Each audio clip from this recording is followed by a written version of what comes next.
So I'm Dominik.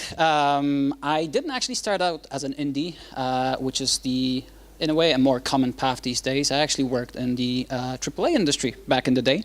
So I started out in 2009 at Lionhead Studios, now sadly defunct. I worked as a gameplay programmer and then as an AI programmer on the Fable 3, while Peter Molyneux was still reigning Lionhead Studios. It was good times.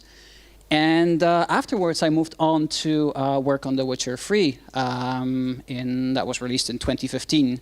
So it was a happy coincidence that my very own indie game, 60 Seconds, and game I worked on, Witcher 3, got released in the same year, in the same month. And they both succeeded, so yay. Anywho, after a couple of years of working as an AI programmer for Fable and for Witcher, I decided it's good fun. I learned a lot, but I always had this inkling of wanting to make something on my own. I had a lot of ideas, and even though I was a programmer by trade, I was kind of itching to be a designer. And I wanted to kind of turn my dreams into reality. And obviously the programming didn't help because I knew how things got made, so I could make them on my own. And I decided one day, let's do that. Let's move out of the house into the garage and try doing games on our own. It took a while to get the right formula, but by 2012 we already had a company running. It was called Robot Gentleman. It didn't have the really nice logo you see here, which was designed by our artist friend. It actually had a shitty logo that I did in Photoshop on my own. You're lucky you're not seeing it. It was terrible. But we had this notion of coming up with a name that kind of connected both the past and the future. You know, games as a new medium, modern medium, and then at the same time applying the kind of retro, classy style to the games that we made. So we came up with a robot, which is a very modern thing, and a gentleman, which is a completely old and old-fashioned thing. And early in the process, we didn't really wear hats. We didn't really wear our nice uniforms. It was just the two of us, me on the left and Juliusz on the right. Yep. Juliusz is our art director. I'm the creative and tech director at Robot Gentleman. That was back in 2014. But fast forward 2 years into the future, we released 60 Seconds in 2015. It was already the three of us. We are joined by Berenika, who's our lead writer now. She wrote a lot of the follow-up DLCs to 60 Seconds and our newest game, 60 Parsecs. And that's us in 2018. So we've grown quite a lot. 15 people, I think.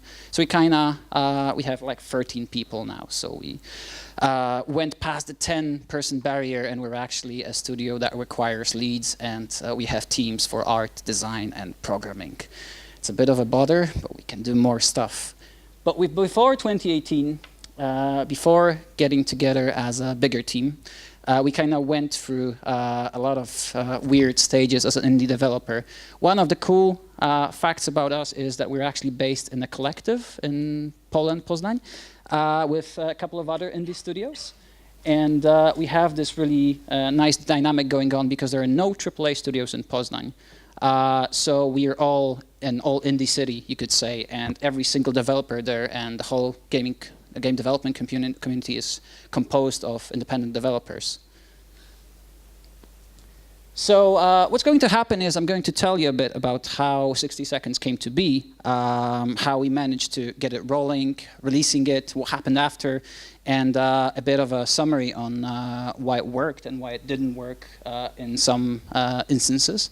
And at the end, I'm going to dispel a few facts and myths, and explain a few facts that some people thought about 60 Seconds, why it succeeded, or why it shouldn't have succeeded, and why it did, and hopefully get you share a bit of a knowledge that sadly, no, the game was released in 2015, so there is a lot of conclusions that we've drawn back in 2015 that made sense. They didn't make sense in 2016, and they don't make sense in 2018.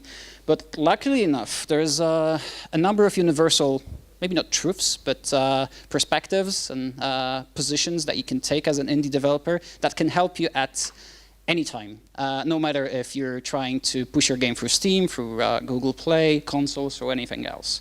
As far as you kind of stick to certain principles, you can make it sooner or later, one way or another. So a lot of you said that you well, raised your hand so you know 60 seconds.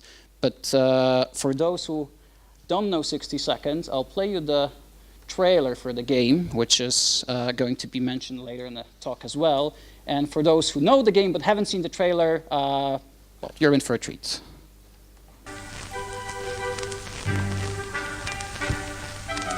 Meet Ted, a hard-working citizen and a family man. Hello, Ted. Wait a minute, what's that sound? Oh no, it's the nuclear bomb alarm. Not to worry. The government's superb early warning system gives Ted enough time to take cover. Don't just stand there, Ted. You've got 60 seconds. That's more than Ted needs to collect supplies essential for survival. Aren't you forgetting something, Ted? Remember to take your family with you. That's it. Take cover. But this isn't over yet. Day by day, Ted and his family must survive in the fallout shelter for as long as they can. They have to ration food and water, send expeditions to the wasteland when supplies run low, and cope with unexpected situations, making decisions that will affect their future. That's right, Ted. You show those mutant cockroaches. Ted can now safely enjoy those charming sunsets over the radioactive wasteland with his loved ones. Good luck, Ted. The government does not take responsibility for hardship, difficult and irreversible decisions, and canned soup diet that will follow.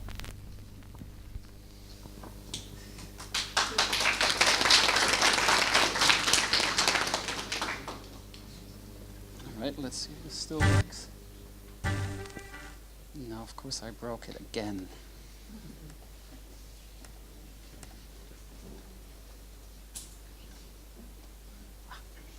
There we go. Yeah, that works. Perfect. So that's 60 seconds. That was a trailer we did back in 2015 that helped us a lot. But before we got to working on 60 seconds and before we actually managed to do that trailer, release the game and live the indie dream, it took us over 3 years to actually get the ball properly rolling.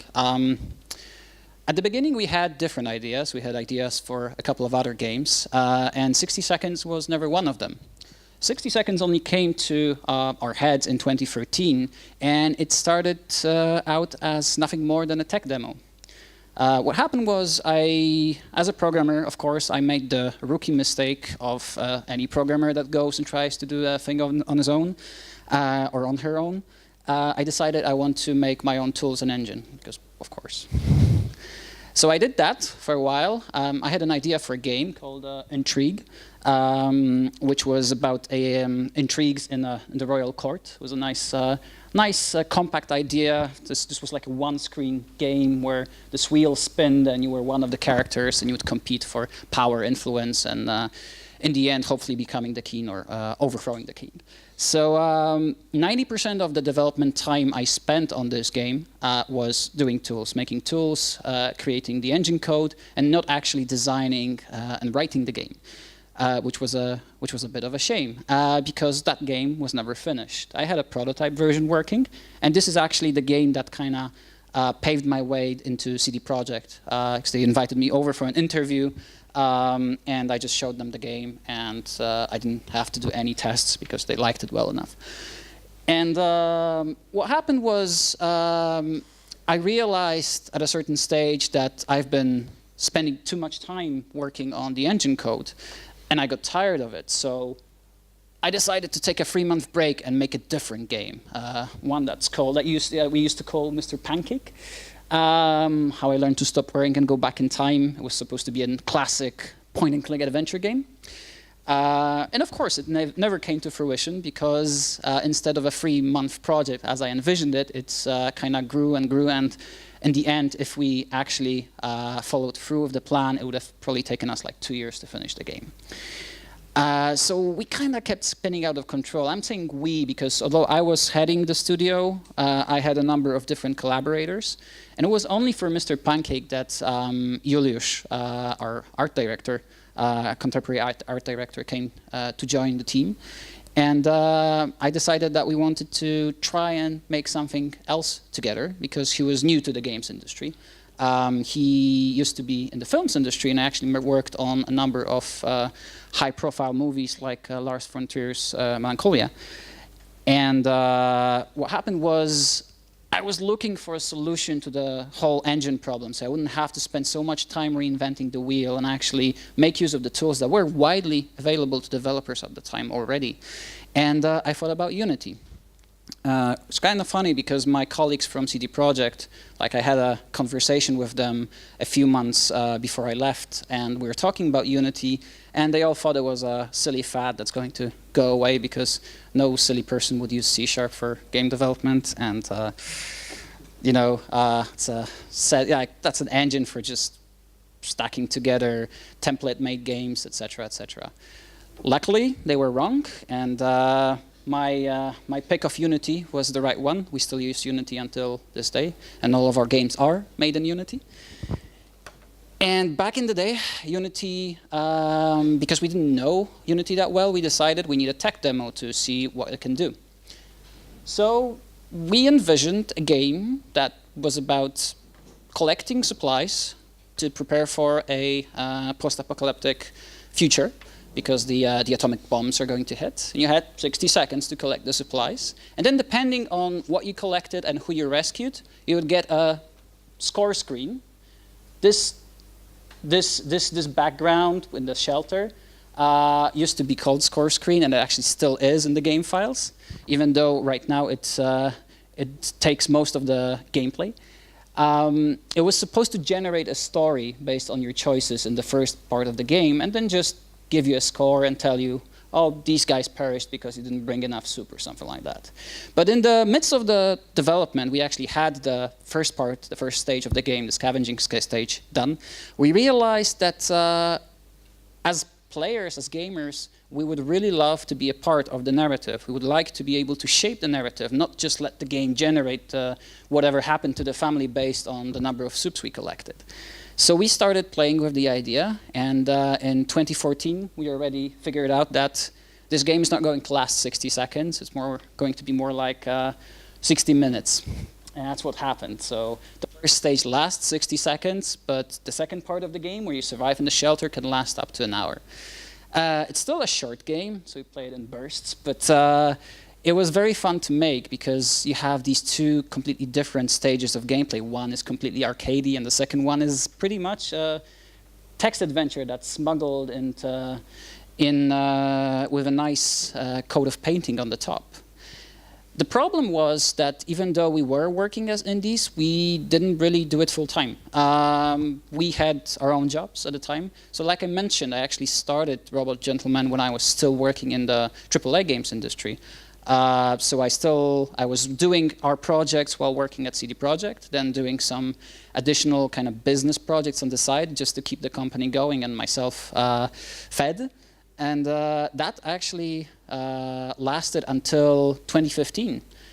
So for almost 3 years of our development time, when we were working on the original projects and then 60 seconds, we were doing it after hours, during the night hours, during the weekends, during holidays. I didn't know the word holiday until 2016, so that's how it worked. And it wasn't easy. It's never easy to keep your motivation if you're doing something as an additional thing. Even if it's the best thing in the world, you need to have a certain amount of self-harm inflicting skills to be able to kind of push yourself and do things despite the fact that it's not necessarily good for your health. It's not necessarily good for your mental health. But in the end, if it pays off, you know, you get it all back, I hope. So, like I said, the game was originally meant to last 60 seconds, so that made the whole development time shorter as well. But as the idea grew organically, and we kind of realized that if we push it beyond the boundaries of the first stage of collecting supplies, it will actually be more mature and more interesting for the players who like the whole notion of decisions and consequences gameplay married with the text adventure bit. It would be great, but that meant longer development time. That meant a lot of writing. And as much as I loved writing, I've never written as much text as I did for 60 seconds before it. When it premiered, it had 150 pages of text, so it was a small book, and I was pretty much the first book I've ever written. So I was very happy later on to learn that people actually enjoyed our writing, and we kind of made a mark as a storytelling studio with good writing. But there was a number of things that we did the first time ever. Like, we were not expert designers. We were not expert game artists. I had a background in AI programming, but I didn't really do a full-scale project on my own before. So there was a number of firsts that we decided we have to handle ourselves. We didn't really reach outside for any help. We didn't seek investors because we thought that we want to be independent as much as possible. We want to self-publish. I was the age of everyone trying to knock on Steam's door. When we were developing 60 Seconds, Greenlight came to be. So we actually took advantage of. It was actually a pretty late stage in Greenlight's time frame, as far as I remember, because it ceased to exist like a year later. So it was already like easier than for some folks who started off and tried Greenlight back in 2013, I think. But in the end, like, we were completely unprepared for anything that we were doing. We were unprepared for the game's success. The only thing I can tell you we were prepared for mentally was that the game would fail. And like, we had a contingency plan, and we knew we would be doing game development even if this failed miserably. Getting the game out of the door was kind of the utmost priority, and if that succeeded, we would be happy, and that would be kind of the milestone that we were aiming for.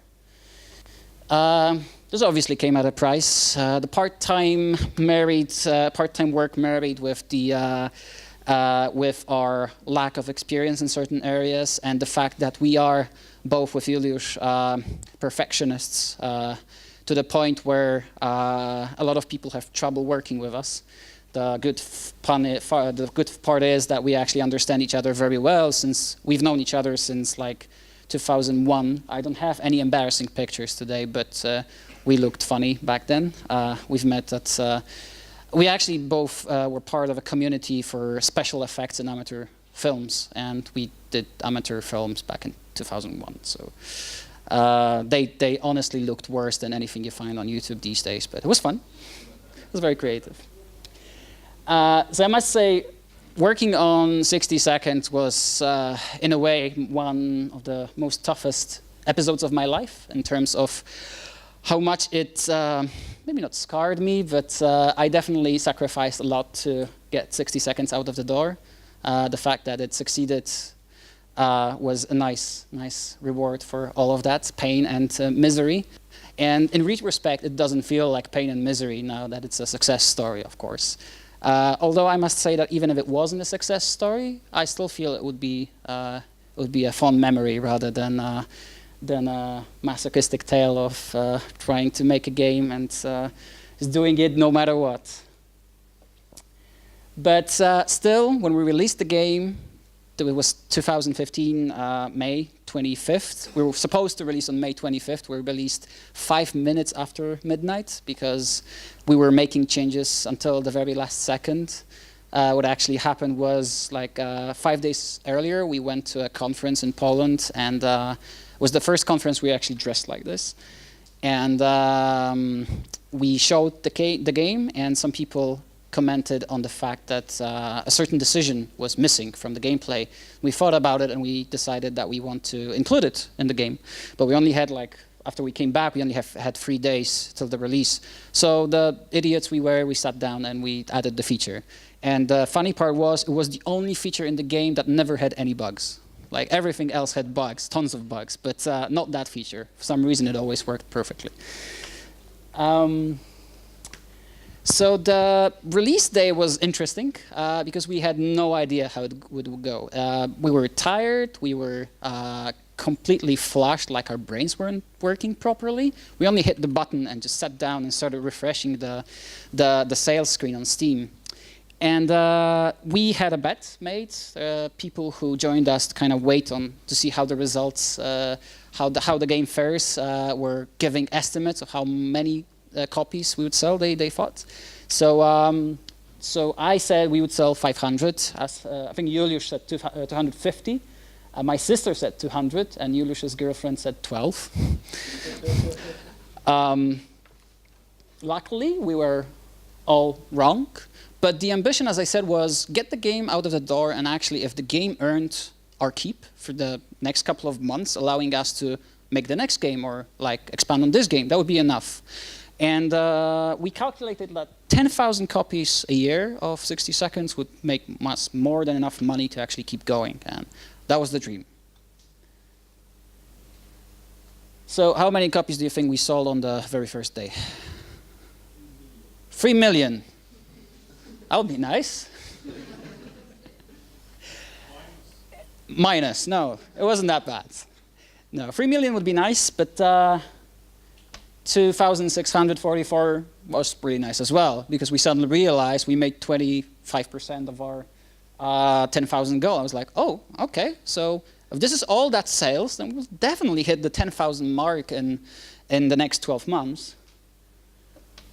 But then we surpassed this result almost by 300% on the very first month. So I was like, wow, okay, that worked. What do we do now? And as of today, the game sold nearly 1.5 million copies. Like, this is a number from, I think, a couple of weeks back. So we've got Christmas sales coming up. So by the end of the year, I'm sure it'll be 1.5 million. So that went pretty crazy. And we honestly didn't know what to do. We honestly didn't think that far ahead. Like I said, we had contingency plans for what are we going to do, what games we would like to make if this game fails. But suddenly we were faced with a game that we had to upkeep in some way. We had to deliver more of it, or in some way, a DLC, a sequel, or something else that would actually make people happy because they were already happy with the first game. So that was bizarre. And the funny part was it was always also received quite well. It still holds 78% on Steam, I believe. So people, like, it's a bit of a love and hate game. Some people completely hate it, but 78% love it. So that's good enough. And we even made it as a finalist in the Indicate 2015 competition, which was a very nice touch. I think we were actually the first Polish game to ever be nominated and reach the finals. And the 1.3 million is not just the Steam alone. Steam alone makes, I think, 55% of our sales. But in the meantime, we released 60 Seconds for other platforms. Because we've been working on the game tirelessly since 2015 until this day. We only released the last DLC like 3 months ago, or 4 months ago.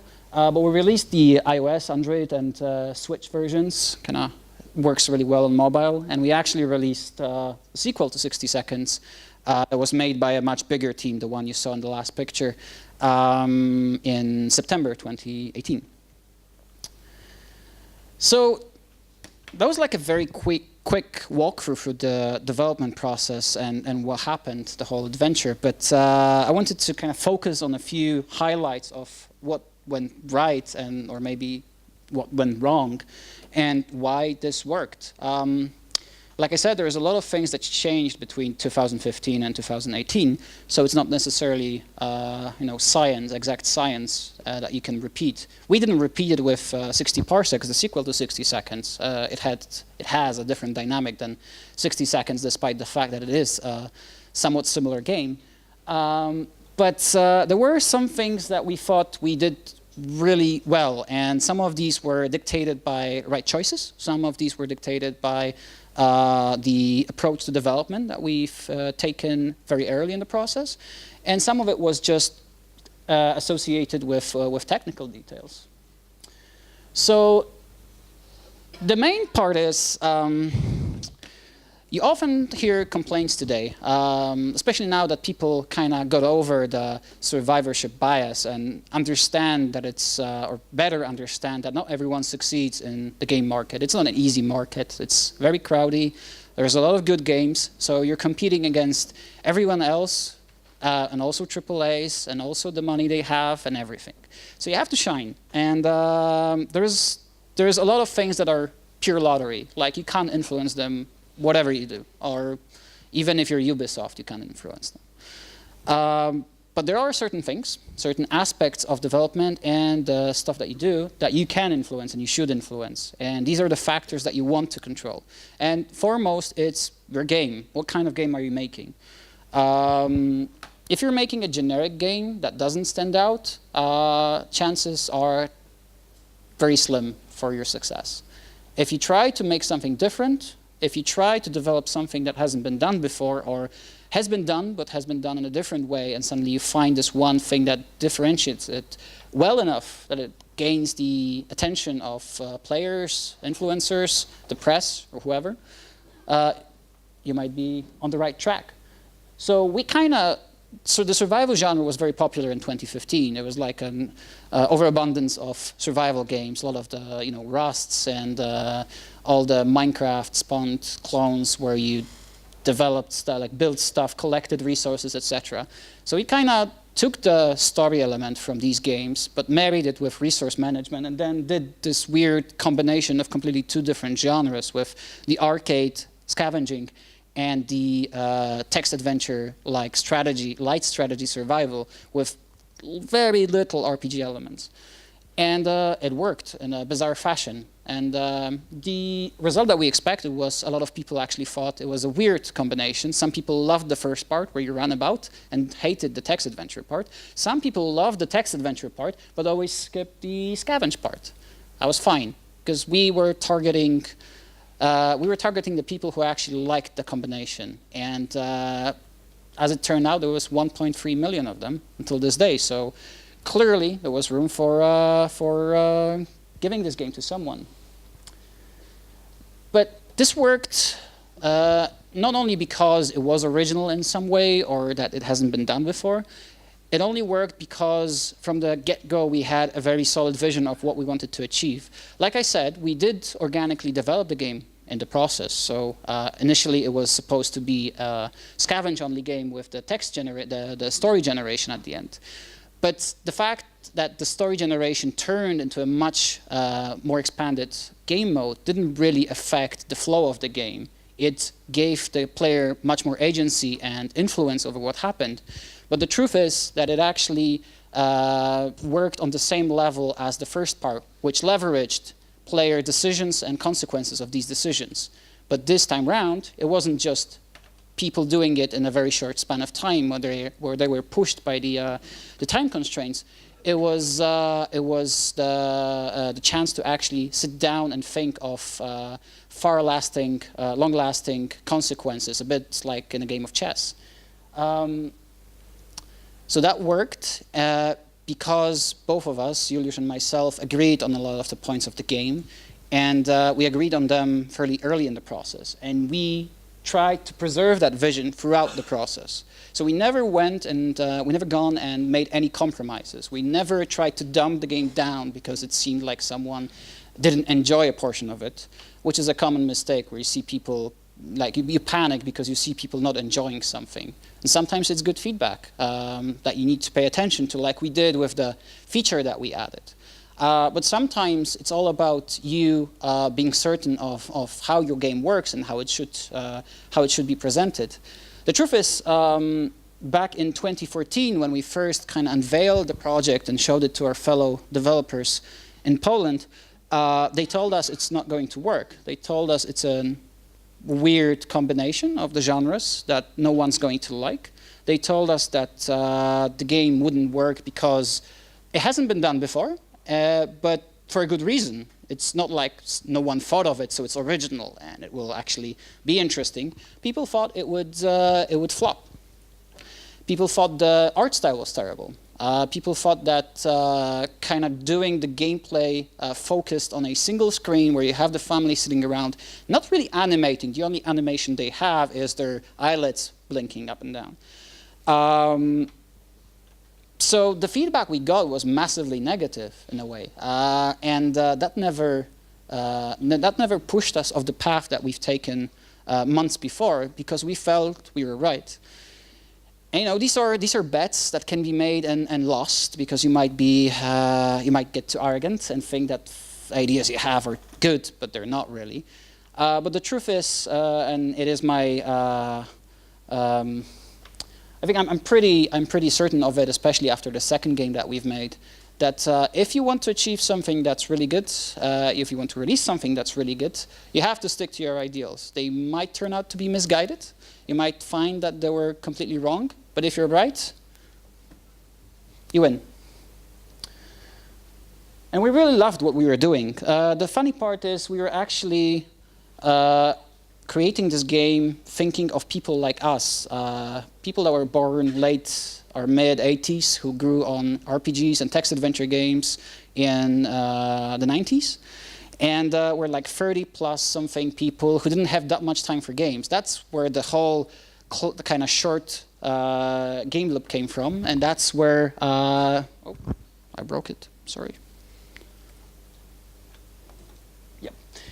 That's where the whole thing with time constraints came from, because we didn't have time to play games, so we made games that could be played in an hour or under an hour.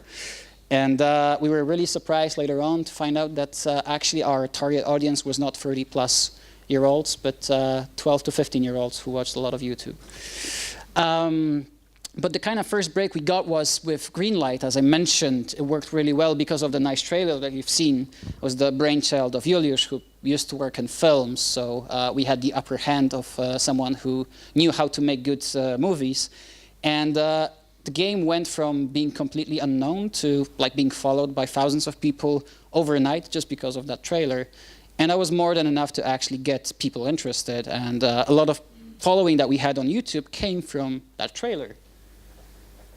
We also, of course, tried to market the game during the development, but being so busy and doing this part-time, we didn't have that much time to go around. We've been to like 2 or 3 local events, regional events.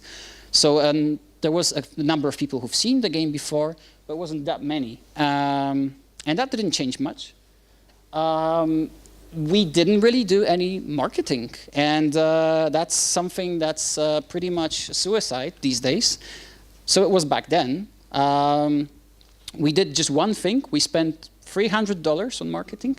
We paid this one company to like send out Steam codes to their like shitty list of little YouTubers.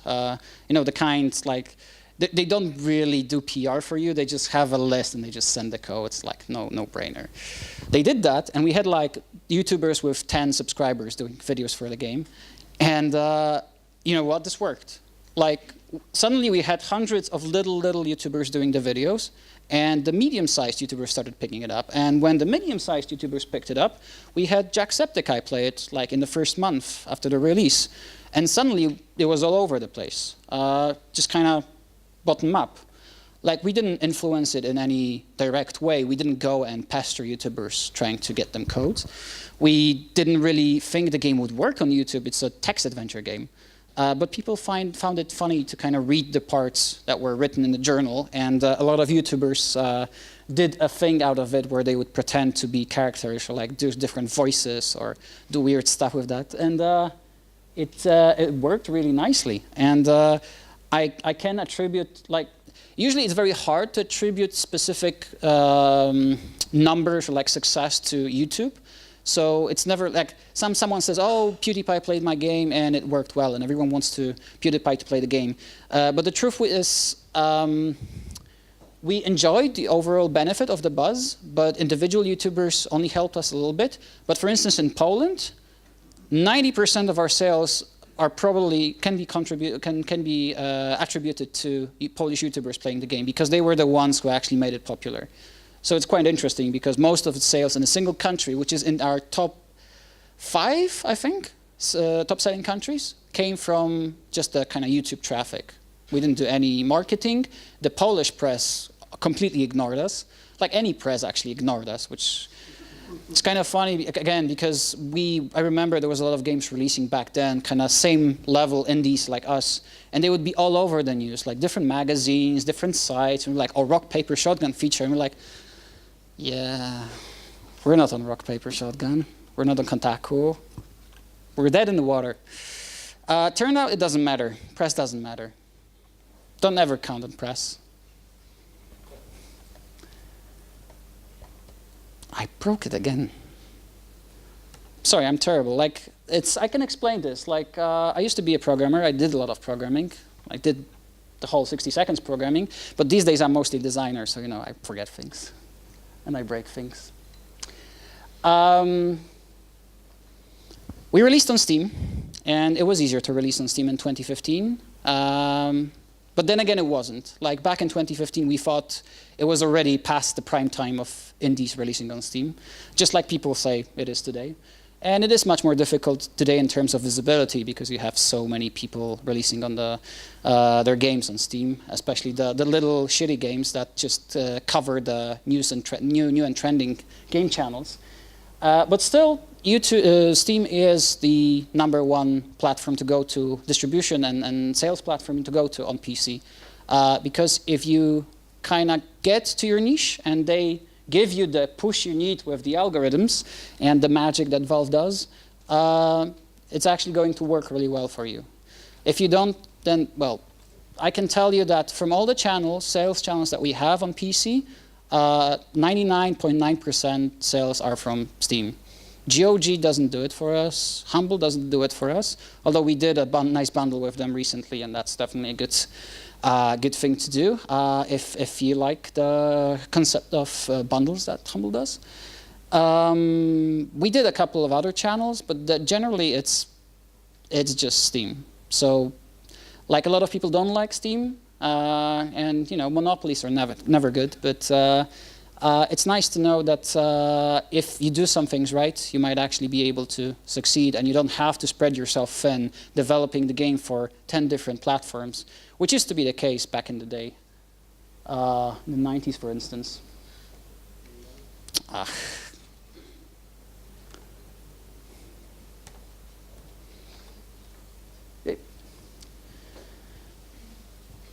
So there's a mistake that a lot of indies still make, and we kind of really wanted to avoid that. And I guess being from a AAA background, I was very aware of that. Is that there are certain times in the year where releasing games is very risky, just because it's the holiday season or the AAA season. It's you've got the third and fourth quarter of the year, and then the late third quarter and the entire fourth quarter of the year, and then the time around February, March, April, where if you release a game, you're very likely to be overshadowed by the big boys, AAA games. What's the problem with there is that they always push millions and millions of dollars into their marketing, and you can never compete with that. So you're always going to get overshadowed in some way. And I can actually give you a very good comparison from our own experience. When we released 60 Seconds, it was released in May. It was perfect timing. We had 3 weeks before E3, so the coast was completely clear. The only big game that released in the same week was The Witcher 3. And that kind of worked because it didn't overshadow us. And we had the entire summer to kind of build up the gamer base until September and October, when the sales started on Steam, etc. And that definitely worked in our favor. Whereas right now we released 60 Parsecs in September, and I can tell you that that was already way too late, even though it wasn't October or November where you had that Red Dead Redemption and all the big games releasing. It was already too late, so we had like a week's worth of window where we could push our stuff, and I'm pretty sure that people were distracted by the big releases, and that's one of the reasons we don't have the same dynamic with Parsecs that we had with Seconds. A few other factors that kind of influenced the game's release were that it's a post-apocalyptic game, of course, and Fallout 4 released that year. Fallout 4 was actually announced on E3 3 weeks after our release. A lot of people was the reason why the game sold well, and it definitely helped us because people were comparing the game to a bigger experience of Fallout and quoting it as a nice compact version of the Fallout universe. And we are fans of Fallout, so we did a lot of referencing and actually took a lot of inspiration from the Fallout games. We loved the first two Fallout games, and we kind of grew on them. I'm missing a slide here. But the interesting part was there were two other post-apocalyptic games that were released that year. One was called The Convoy. The other was called The Shelter. The Shelter was actually very similar to our game in terms of the pitch. So at a certain point, we thought that they were doing the exactly same game as we are, and we were panicking that someone is going to beat us to the market because they announced the game earlier, even though we were already very late in the development. But neither Shelter nor Convoy actually did as well as 60 Seconds, but they were different games. So it wasn't something that could be attributed directly to the success of 60 Seconds, wasn't directly attributed to the post-apocalyptic theme, but it definitely caught the people's attention just because it was very relatable, and actually we were able to kind of root our fantasy in something that they already seen before. Some people actually lived it before, because the whole concept of 60 Seconds was inspired partly by the duck and cover and propaganda videos from the 1950s of how to survive a nuclear apocalypse. They had this whole craze in the States. And the other thing is, that's later after the release, we handled our game very carefully. We never, like a lot of people, jump and try to sell the game very quickly for a discounted price, very low discounted price. So what we did was we did a very responsible thing and only lowered the game significantly, like nearly 12 months after the release.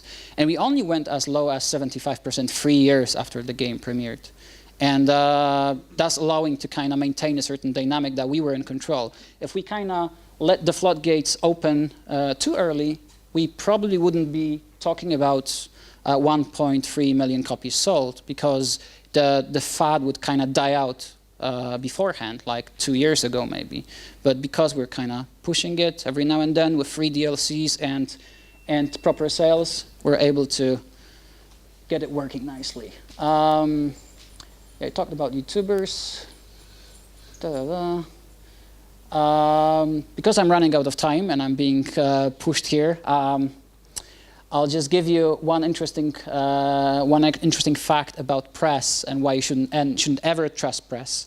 There was a game called Hatred released in the same year as we did. It was a very controversial game, and it made all the headlines. Like everyone was talking about it. Like some AAA games don't get as much publicity as they got, just for the fact that they were so controversial. And they actually released like a week or two after us, so it was very comparable. The studio was kind of, they worked on it in a very similar manner like we did, slightly bigger studio, but otherwise very similar. And their sales were, after 3 months after release, their sales were exactly the same as ours, even though we didn't do any marketing whatsoever, and they had all the press, marketing, publicity that they could wish for. And as far as I know, they didn't sell that much more, just because when the controversy died and they went off the air and off the headlines, it stopped. So you can think that press gives you the upper hand, and sometimes it may, but overall, it doesn't guarantee anything. Not much more than you can do yourself. Like I said, I'm running out of time. Sorry, I didn't time this properly, but I could. The problem is I could talk about this for hours. But overall, if I was to highlight the one thing that I mentioned during this talk that is the most important and essential to working on any indie game, and that is universal, no matter what the channels are and no matter what the conditions of the market are, it's the part about the vision, holding your vision and making a game that you are genuinely passionate about. Because if you're making a game that seems like you're working on it in a way as a penalty, or if you're not enjoying what you're doing, you're going to end with a broken game in some way. It won't be inspired, it might not be working well, the gameplay might be shit. Just like there's tons of things that can go wrong. If the game is you and you are the game, and you can see there is a touch of your passionate, artsy approach in the game, you have a chance of making it. This is one box that you should definitely always tick, and I strongly advise you to do the games you like, you love, the way you want, because that's the one thing that always works one way or the other. Thank you. No time for questions? Yes. We do. We have time for questions. Anybody? Do we have questions? Can you tell us about moving to mobile platform? What was the decision about it? So what happened was, from day one, we actually thought of mobile as a potential channel for 60 seconds, because it seemed like it might be a good fit. And the one question we always got at events that we went to after the game released was, is it coming to mobile? Because I would love to play this on train, toilet, you name it. And it actually translated really well because of the time it takes to finish a single session, because it is, the arcade bit only lasts 60 seconds, but you can pause the survival part at any time you want and it saves. So it is a perfect kind of play, pause game, right? You have 10 minutes to play. You can play 60 seconds and get your fun out of it, and then come back and play the remainder of the session. So when we did that for iOS first, it worked really nicely. We did a version for Android, and shortly after for Switch, because we were instant fans of Nintendo Switch, and we thought this is a nice extension of the whole mobile concept. And we think that it's interesting that you can develop games which are focused on PC, like we did. We would consider ourselves PC developers, but they do translate universally to other platforms. Like we're working on console releases right now, because we still haven't released the big Xbox One and PS4 versions. And actually, we're not sure how this is going to work, because it's a text adventure game, and this is not something that's very common on consoles. But we're very keen to find out. Similar question.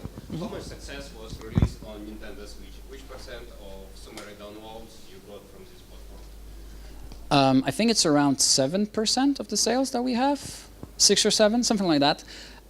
So the thing is, we were lucky enough with Nintendo Switch. We rushed the development last year, 2017, before Christmas, and that was before the huge wave of the games. Like right now, you have thousands of games. There are like what, 2,000, I think, something like that. Yeah, when we released, there were still like 300 games.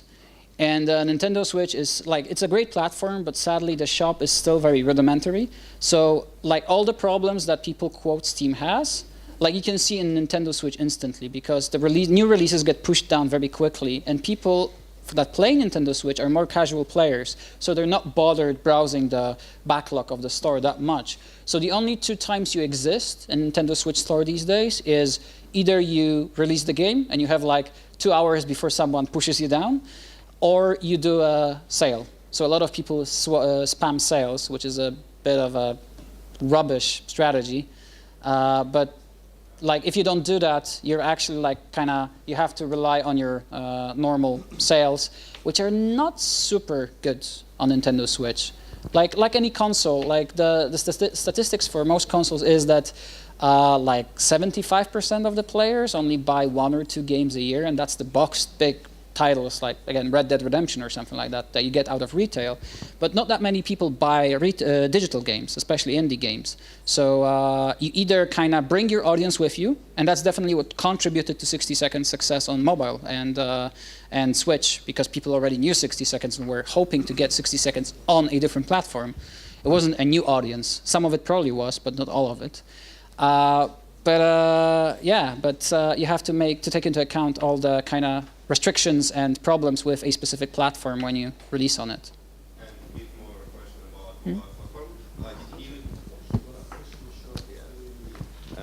Bit more information. 1-1. Oh.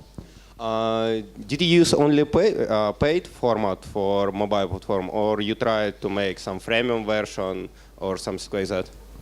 So this is kind of funny, because we knew we didn't want to meddle with the format, with the business format.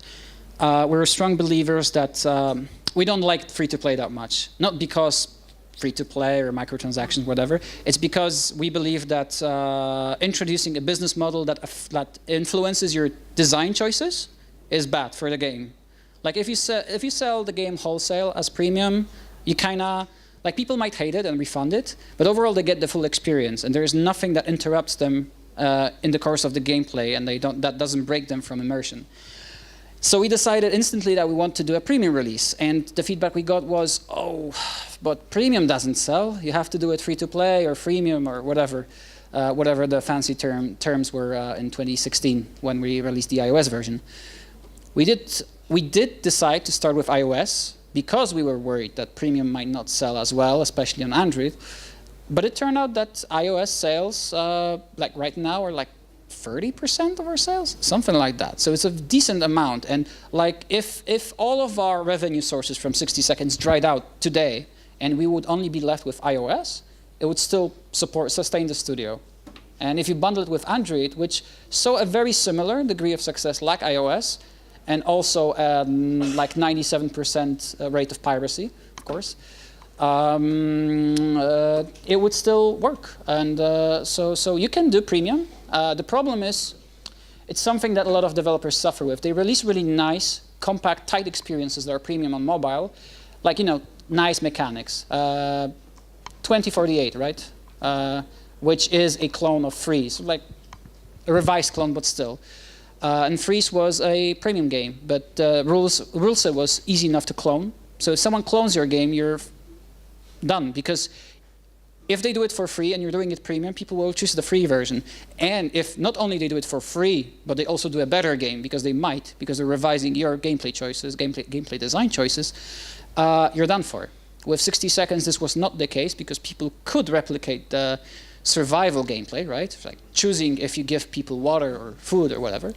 But they couldn't replicate the story, the text. They couldn't copy it one-to-one, because that's something we could instantly say, this is stolen, so take it down.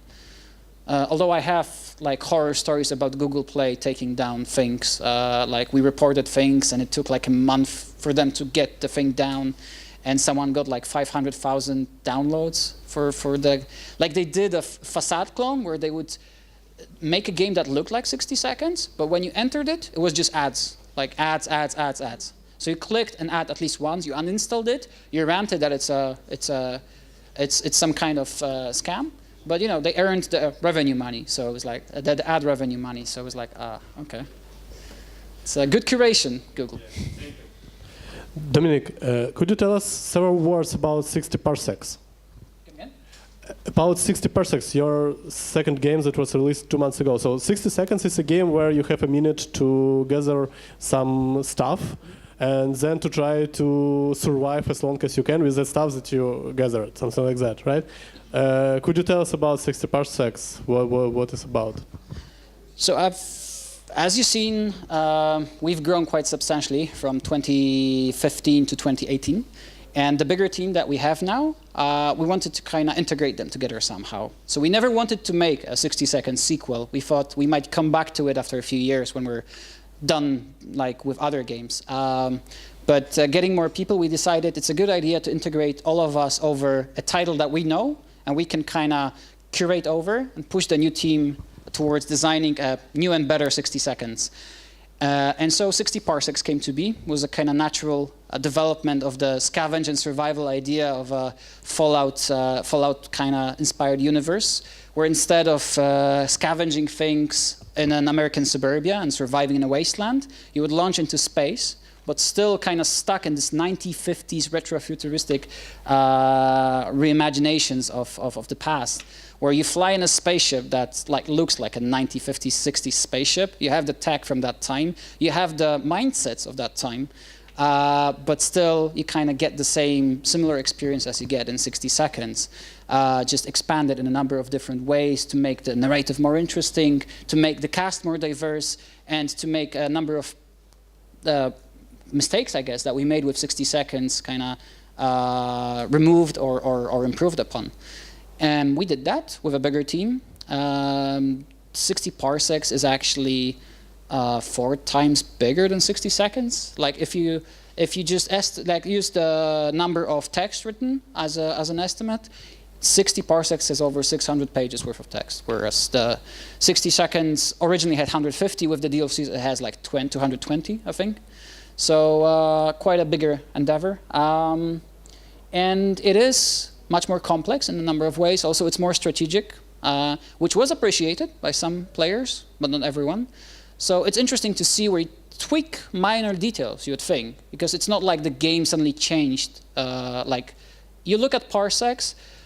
I don't have any screenshots here, but I can try entering our web page. If you look at the two games side by side, you might actually think, like, if you don't know these, okay, not my kind of keyboard. Мало перешкод, Yay. щоб ювілей справляли суди і не знали витяжких турбот. А ще бажаю... Okay, maybe another time. Never mind. Anywho, if you looked at the 60 parsec screenshot and 60 second screenshots side by side, you might, like, at first glance, you might not think it's a different game. And some people actually thought we kind of touched it up, like touched up 60 seconds, made a mod for it, and released it as a full game. Luckily, like, people, when they actually play the game, they see that's not the case. It's a completely different game, even though the experience is preserved in a number of ways, but improved upon. But with all the minor tweaks that we did, like, some people are receiving the game better and some people are receiving the game worse. It's an interesting observation to have, seeing as 60 seconds was very spontaneous and very organic. 60 parsecs was a bit more planned, I'd say. It was more organized in terms of how we developed it and how we wanted to push the vision. And also, there was an established foundation derived from 60 seconds. So you might say we started with something and then built on top of it. And the results are slightly different. So it's an interesting thing to see, but it's way too early to do a proper postmortem. So I'm just throwing, like, random things at you today. But hopefully we can meet a different talk where I'll actually talk more in detail about the 60 parsecs and how it compares to the dynamics of 60 seconds. Yes, that can be a great talk, I guess. Okay, we don't have time, unfortunately. So thank you very much.